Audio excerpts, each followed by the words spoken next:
Recht herzlichen guten Morgen, meine Damen und Herren, hier wieder auf dem Roten Sofa der DVZ. Ich freue mich, dass heute Morgen mein Gast hier auf dem Roten Sofa Frau Marie-Christine Lombard ist. Sie ist CEO seit 2012 bei Geodis und ich werde jetzt mal ins Englische wechseln, damit mich Frau Lombard auch versteht. So, I'm gonna switch into English. Nice that you are here in the red sofa, Marie-Christine Lombard. You joined Geodis as CEO in October 2012. And so Geodis is a logistics subsidiary of French rail company SNCF. Is it, so that is a state-owned enterprise. Is it a pro or a con for you? Well, first of all, good afternoon. It's definitely a pro. And actually, this is why I joined Geodis in 2012, because of the shareholder structure. So why is that a pro? Because SNCF is a well-known company in France, known for its state-of-the-art engineering background, with a TGV, a lot of engineers having been able to actually construct what is renowned worldwide, I would say. And for Geodis, coming back to that, of course, it's a long-term shareholder. So you can build long-term strategy with such a shareholder. Very supportive financially and also supportive, I would say, on the engineering side. Yeah, we're going to talk about strategy. You want to double the operating profit till 2018, you said in the end of last year. What are your plans to reach this goal? Well, obviously, there's a lot of dimension to the plan.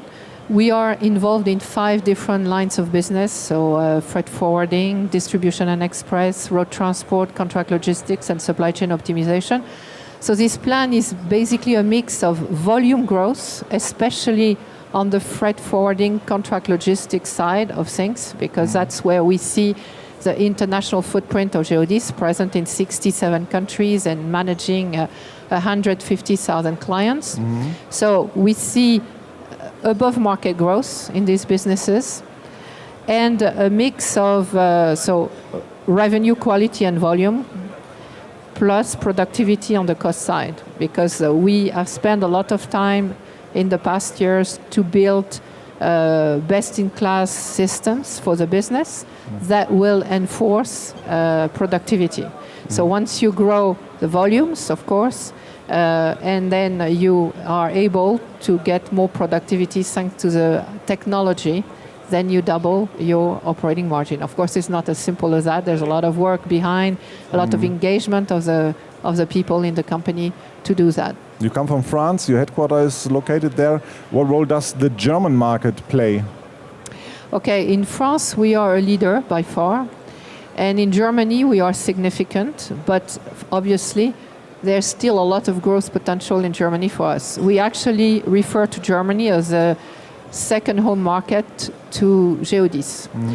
A lot of potential we see on the road transport, a lot of potential on the freight forwarding side, on contract logistics and on supply chain optimization. And it's a matter, I think, of being better known in the German market for what we do for the clients. To be better known, you do a rebranding in the moment. Can you tell us something about that? Yes. Well, it's not exactly a rebranding, because the Geodis brand exists since 1995. It's more a converging to one brand, because the group that I manage had actually over 40 brands. So we decided actually at the beginning of the year to go for one brand and to convert all the existing brands into Geodis. That was one part. Then the second part was also to update the Geodis logo and make it more visible in the market, with that strap line that we chose, very targeted to the customers. We logistic your growth, meaning that with us, we will help you to develop your business throughout the world with our capabilities.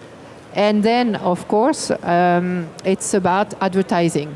So we have devoted some budget to be more visible in the media, especially in Germany. So France, Germany, Poland, China, and the USA are our targeted markets to actually advertise not massively, because then the budgets are huge, but intelligently this brand actually.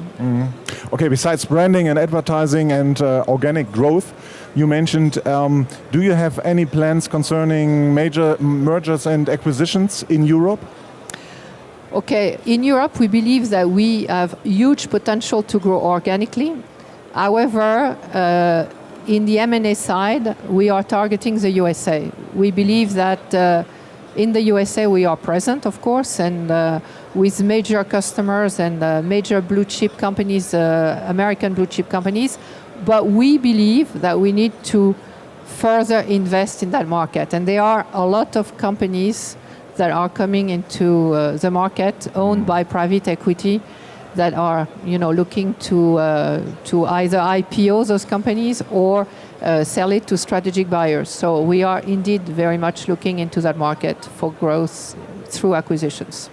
We talked about your plans to rise the operating profit, and these are ambition targets like that. You mean that you have to come better and even more better. So you also have to account for special effort to motivate your employees. How do you manage that? Well, first of all, we started with 2 years ago with the executive board to set the ambitious goal that we just talked about, so growing the business and improving the profit, but also coming back from what is Geodis standing for. So we started with mission, vision, values work, where we involved about 2,000 people of the company to basically tell us, what do you feel Geodis should stand for? And the mission came out being, we help our clients to succeed by overcoming logistical constraints. And that mission actually helped, opening the minds of everybody, saying, okay, we are part of a big group, 7 billion euros, supported by a major shareholder, long-term investor in this business. And we have 150,000 clients who are coming from different lines of business, but at the end, we have the same goal, which is to help the customers succeed. And that was quite a driver into saying, okay, let's build this group around this strong brand and engage everybody. So I went through roadshows, internal roadshows, to explain the new Geodis and what everybody's purpose was to build that brand and that new group. Regarding motivation, you also have a very personal experience. So you, after 11 years in banking sector in USA and France, you joined Jet Services in 1993 as chief financial officer. And the founder of this French transport company told you, first of all, to work in the logistic.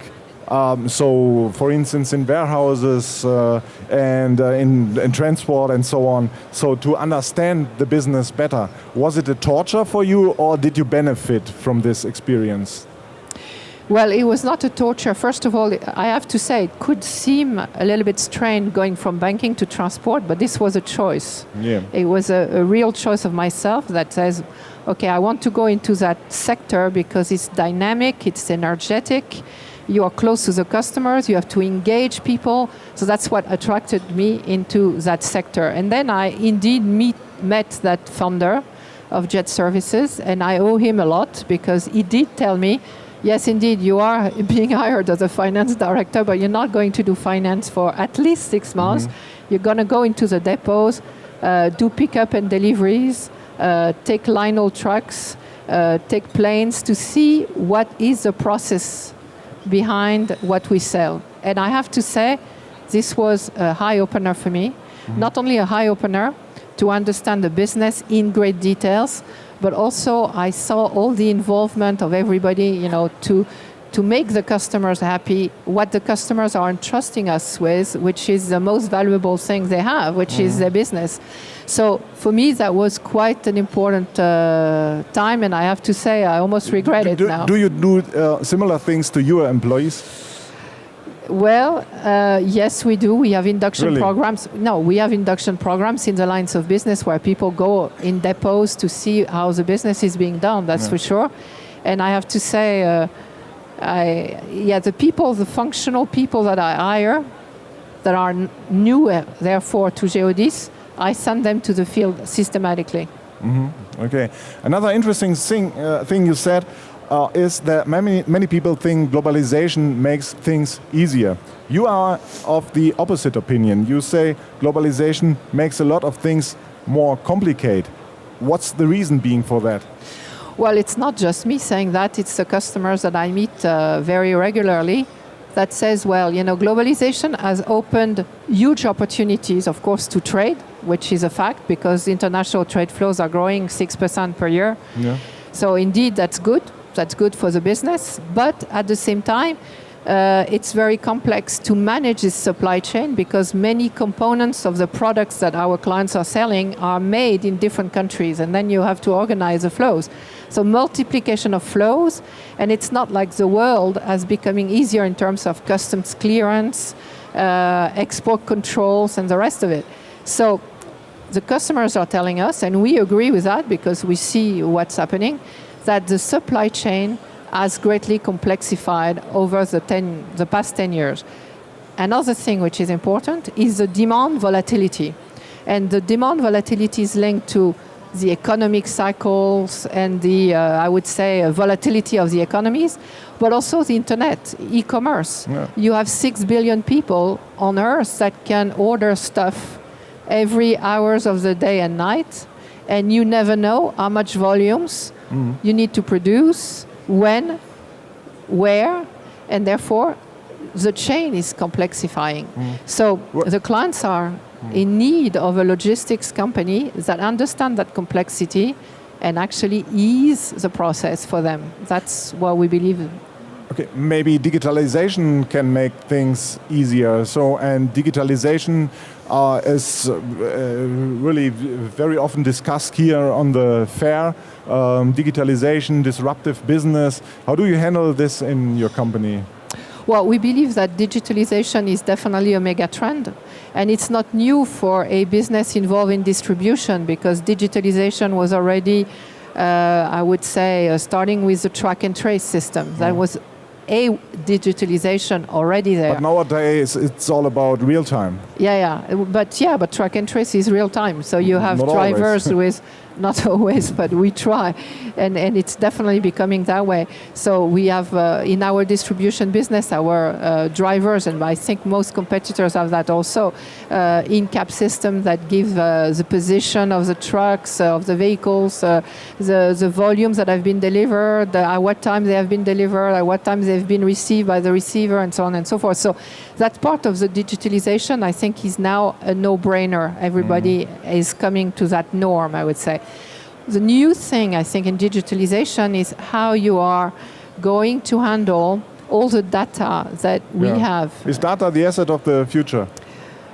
Yes, definitely, I think it is. Well, it is already for our business, but that's how we conduct the day-to-day business. But intelligent data, can you sell data? Can you structure data from the transport that you handle? Then can you take the essence of what does the data you are managing give as indication on consumption behaviors and so on? How can you evolve new business models? Yeah, that's exactly what we are looking into. We have specific innovation projects that we are managing at the center, involving internal people, clients and partners, where we are actually thinking through what can be new business models that evolve, that come out with this kind of mega trends. Can you imagine more collaboration with partners, maybe also with competitors? Using data as a new asset and making new business models? With competitors, I think it's difficult, but with partners for sure. I mean, with other industries, for instance? With other industries, we do already. I mean, with our clients, we are very much in a collaborative mode, so we exchange data, of course. But I think with the IT sector, of course, we already partner of major IT companies in many ways because we are a client of theirs and they are a client of us in terms of logistics. So this kind of partnership will get, I think, stronger going forward because you cannot buy all these mega systems. Yeah. You have to outsource part of it. Okay, very interesting things you say here on the Red Sofa. Jean-Marie Lombard, thank you very much for being here at the DVZ stand. We will pursue the development of Geodis and digitalization and so on. And thank you one more time, and have a nice time here on the fair. Good luck and a lot of success. Thanks. Thank you very much.